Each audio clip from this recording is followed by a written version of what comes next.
বেলাল রাদিয়াল্লাহু আনহু নাম শুনেছেন?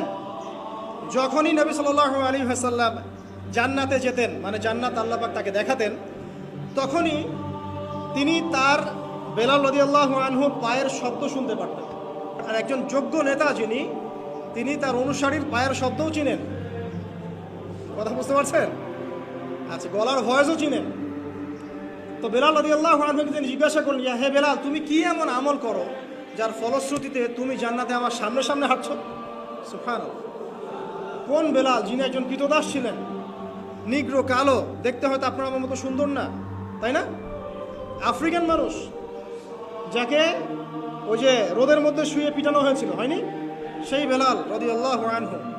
সুবহানাল্লাহ। তখন তিনি বলছেন, ইয়া রাসূলুল্লাহ, আমি তো এমন কোন আমল করি না, আপনারা যা করেন তাই করি, তবে যখনই আমার অজু ছুটে যায়, অজু ভেঙে যায়, আমি তখনই অজু করি, আর সেই অজু দিয়ে আমি 2 রাকাত নামাজ পড়ি। এই নামাজটাকে কি বলে? তাহিয়াতুল ওযু। এই তাহিয়াতুল ওযুটা আমরা আদায় করার চেষ্টা করবো, আল্লাহ পাক তৌফিক দান করুন। আরেকটা আছে তাহিয়াতুল মসজিদ। দেখবেন অনেকেই মসজিদে আসি আমরা ধাপ করে বসে পড়ি, তাই না?